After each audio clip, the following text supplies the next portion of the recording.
তাদের প্রতি আমাদের উদাত্ত আহ্বান থাকবে, যদি কোনো পরিবহন মালিক বা কোনো টিকিট কাউন্টার থেকে বিআরটিএ কর্তৃক নির্ধারিত ভাড়ার চেয়ে অতিরিক্ত ভাড়া দাবি করা হয়, আপনারা ওখানে গণ্ডগোল না করে এটি দিয়ে দিবেন, কিন্তু প্রমাণক সাথে রাখবেন।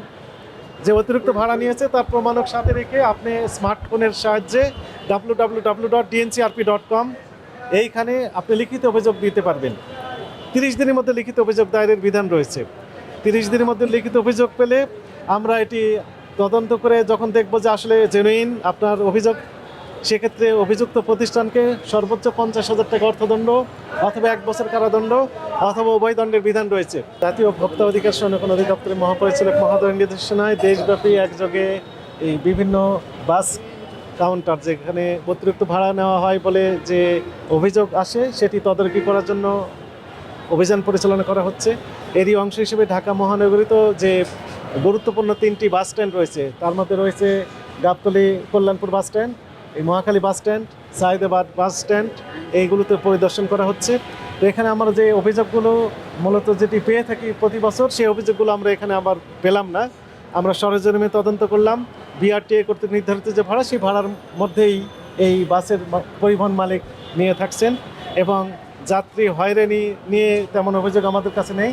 একটি অভিযোগ ছিল যে টিকিট দেওয়া হচ্ছে না, তো আমাদের কাছে যেটি মনে হয়েছে যে তারা হয়তো বাস একটু ধরে আছে, এই কারণে টিকিটটা একটু পরে দিতে চেয়েছিল, কিন্তু আমাদের রিকোয়েস্টে তারা এখনই বাস যেটি রয়েছে সেটি প্যাসেঞ্জার উঠিয়ে ছেড়ে দেওয়ার উদ্যোগ নিয়েছেন, সেটি আমরা আপনারা দেখলেন। তো আমাদের যে তদারকি টিম সেটি রমজান শেষ পর্যন্ত চলবে। একই সাথে ভোক্তাদের প্রতি আমাদের উদাত্ত আহ্বান থাকবে, যদি কোনো পরিবহন মালিক বা কোনো টিকিট কাউন্টার থেকে বিআরটিএ কর্তৃক নির্ধারিত ভাড়ার চেয়ে অতিরিক্ত ভাড়া দাবি করা হয়, আপনারা ওখানে গণ্ডগোল না করে এটি দিয়ে দিবেন, কিন্তু প্রমাণক সাথে রাখবেন। যে অতিরিক্ত ভাড়া নিয়েছে তার প্রমাণক সাথে রেখে আপনি স্মার্টফোনের সাহায্যে www.dncrp.com এইখানে আপনি লিখিত অভিযোগ দিতে পারবেন। 30 দিনের মধ্যে লিখিত অভিযোগ দায়েরের বিধান রয়েছে। 30 দিনের মধ্যে লিখিত অভিযোগ পেলে আমরা এটি তদন্ত করে যখন দেখব যে আসলে জেনুইন আপনার অভিযোগ, সেক্ষেত্রে অভিযুক্ত প্রতিষ্ঠানকে সর্বোচ্চ 50,000 টাকা অর্থদণ্ড অথবা 1 বছর কারাদণ্ড অথবা উভয় দণ্ডের বিধান রয়েছে। একই সাথে গুরুতর অভিযোগ পেলে সেই বাসের যে লাইসেন্স রয়েছে সেটি বাতিলের জন্য আমরা বিআরটিএ কর্তৃপক্ষের কাছে লিখব এবং সেটি বাতিল হয়ে যাবে। তো ফলে এখানে ভয় পাওয়ার কিছু নেই।